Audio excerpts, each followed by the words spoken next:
Les signes qu'elle est un mauvais coup. Bonjour à tous, c'est Fabrice Julien, coach et auteur, expert en séduction et sexualité depuis 2010 et dans cette vidéo, on va voir les signes qu'elle est un mauvais coup. Je vous ai fait une fiche récap de tous les red flags chez les femmes, c'est-à-dire toutes les phrases qu'elles font qui montrent qu'elle est folle, qu'elle va te faire des ennuis, qu'elle va se servir de toi, qu'elle va te manipuler ou au contraire qu'elle vaut pas la peine. Voilà. Donc prenez votre fiche sur les red flags féminins en lien en commentaire épinglé, premier lien dans la description de la vidéo, vous allez beaucoup avancer. Déjà à arrêter de chasser ou de courir après des femmes qui ne valent pas le coup.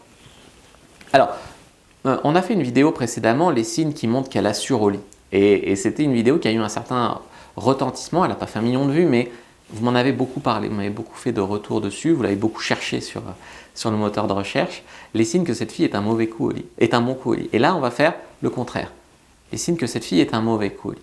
Encore une fois, rien n'est figé, j'insulte pas les femmes, rien n'est figé. Si la fille est un mauvais coup, imaginons une femme regarde cette vidéo, elle se reconnaît, c'est peut-être la gifle de réalité dont elle a besoin pour se remettre en question et pour devenir un bon coup. Alors, il y a peut-être des choses qu'elle n'avait pas compris.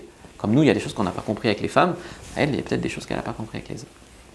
Dites-moi dans les commentaires si vous êtes d'accord avec chacun de ces signes, pas d'accord. Dites-moi vous comment vous reconnaissez à l'avance si une femme sera un bon coup ou pas. C'est super important. Allez voir mon autre vidéo, comment savoir si elle assure au lit. Et on commence tout de suite. Premier signe, elle dit des phrases comme le sexe sans sentiment, ça sert à rien. Je suis pas une fille comme ça. Passe au profil suivant, moi je suis pas une pute, la pute c'est celle d'après. Des phrases comme ça qui te montrent que pour elle le sexe c'est secondaire, c'est sale, c'est mal, c'est pas bien. Et quand elle a un rapport au sexe comme ça, c'est pas possible qu'elle soit un bon coup. Parce qu'elle a tellement un mauvais rapport au sexe qu'elle ne peut pas s'épanouir dans le sexe. C'est pas possible. Et la fameuse phrase « le sexe sans sentiment, ça sert à rien », ça me fait doucement rigoler. Ça montre juste que la femme n'a jamais été bien baisée.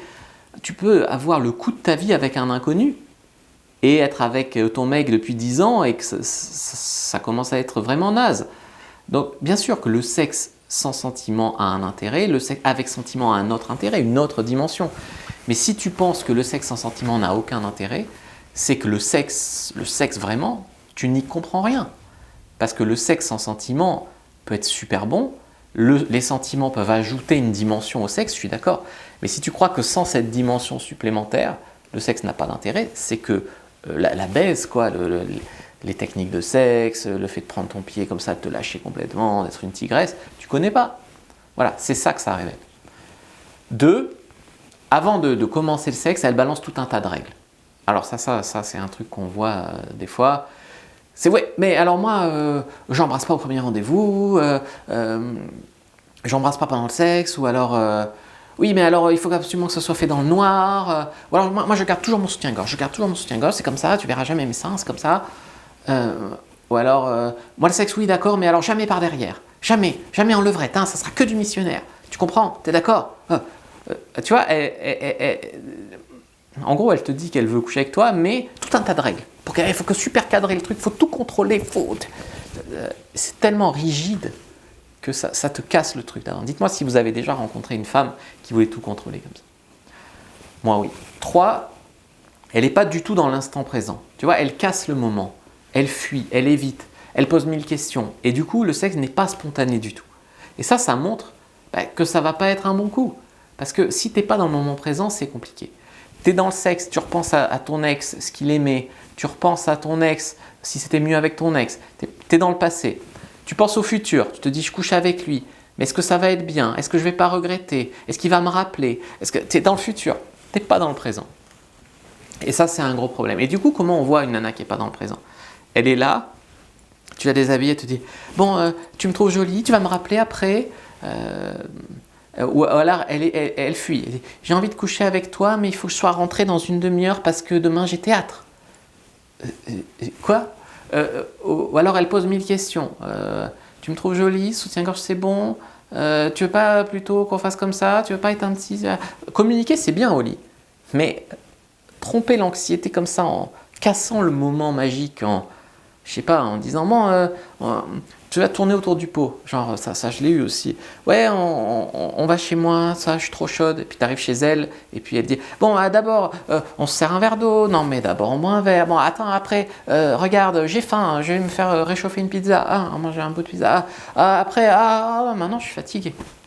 Tu vois, quoi? Pourquoi tu me ramènes chez toi, tu me dis on va baiser, puis après tu fais... Pourquoi? Voilà, dis-moi si vous est déjà arrivé ça. Ah oui, aussi, signe suivant, elle n'est pas du tout joueuse. Elle se prend tellement au sérieux. C'est ouais, non, mais moi, mon principe, c'est de pas m'épiler. Et puis, si t'es pas content avec les femmes pas épilées, franchement, casse-toi de chez moi. Moi, c'est comme ça, c'est le féminisme, c'est la vie, c'est comme ça.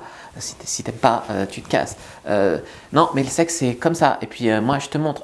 En levrette, tu me mets pas de fessée, hein. Surtout pas, hein. Attends, tu crois quoi? Je suis pas comme ça, hein. En levrette, tu bouges pas. C'est moi qui te baise. C'est moi, hein. C'est moi qui bouge. Hein. D'accord. Quoi? Enfin. Je dis pas qu'il faut te dominer ou qu'il faut, mais à un moment c'est du jeu, c'est du flirt, c'est pas toi qui décide de tout, c'est pas toi qui contrôle tout, c'est pas toi qui a décidé comment ça se fait le sexe et que ça c'est respectueux, ça c'est pas respectueux. Même les féministes elles disent que la bonne baisse dans la chambre à coucher, c'est pour une femme, c'est se faire prendre, se faire soumettre, se faire défoncer, sucer à genoux, se faire lécher, jouir sur la bouche d'un mec, monter dessus et se le taper. Même les féministes disent le respect, c'est dans la vie de tous les jours, bien sûr, on est à égalité, tout ça, mais dans la chambre, le respect c'est différent du respect en dehors de la chambre. Tu vois, le respect est ailleurs. Le respect, c'est lui faire prendre son pied, la faire jouir, etc.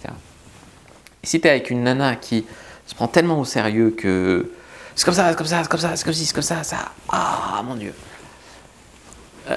Signe suivant, elle refuse de parler de sexe, tu vois. Elle va casser tout de suite l'ambiance et ramener sur des sujets du genre, ouais, t'as des frères et sœurs. Donc t'es là, tu commences à t'ambiancer avec elle, tu lui dis, ouais, et toi, t'as déjà fait dans telle position, t'as déjà fait à tel endroit, t'as déjà pris un bain de minuit.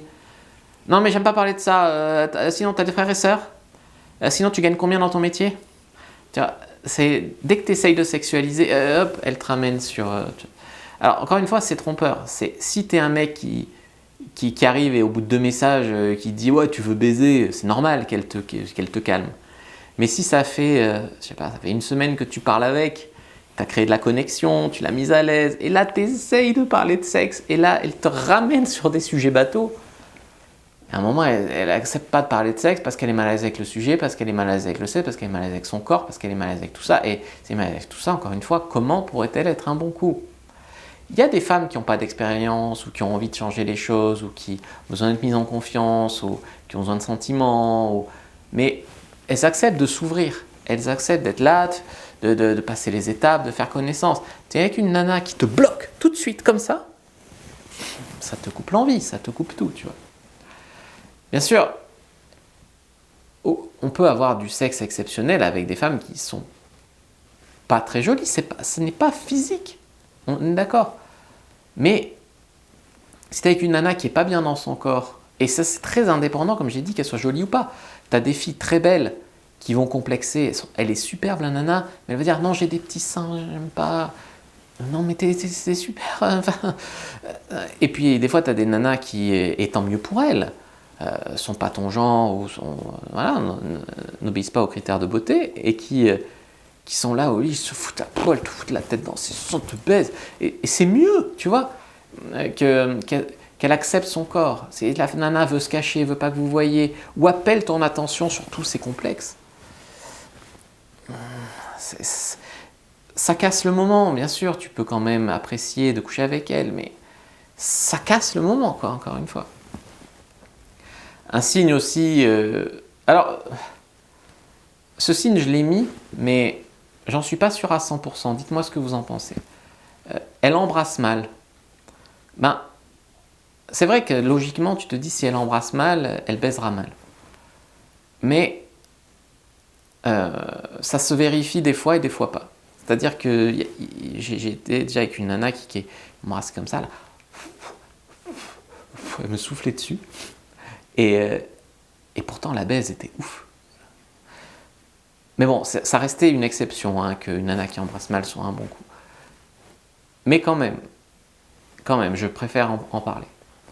Signe suivant, elle est coincée, elle n'exprime jamais ce qu'elle ressent, elle est très froide, elle bouge pas beaucoup. Tu vois, elle est toujours figée, elle est comme ça. Je sais pas, tu l'amènes dans un bar, elle est comme ça sur sa chaise. Elle est toujours coincée, figée, etc. Toujours coincée, je sais pas, tu la rencontres en boîte, elle est comme ça, dans un coin. Et encore une fois, là aussi, j'ai eu une exception. Je me rappelle, c'était une nana, j'avais rencontré à Aix, et en boîte justement, et elle avait l'air extrêmement timide, coincée, introvertie, froide, etc. Mais par contre, au lit, quelle chaudasse. Mais quand même, globalement, en fait, je te parle pas des nanas qui ont l'air timides et qui se lâchent au lit.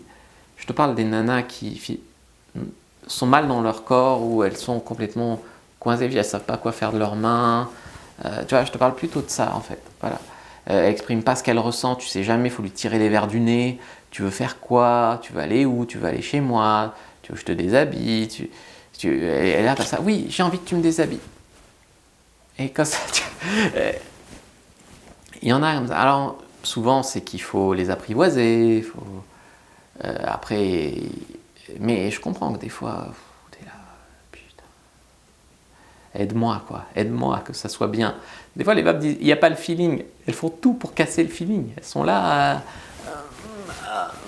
me cacher, je fais des petites... je fais le lit. Elles font tout pour casser le moment, après elles ne disaient pas le feeling. Ouais, elles aussi, elles doivent contribuer au fait qu'il y ait le feeling.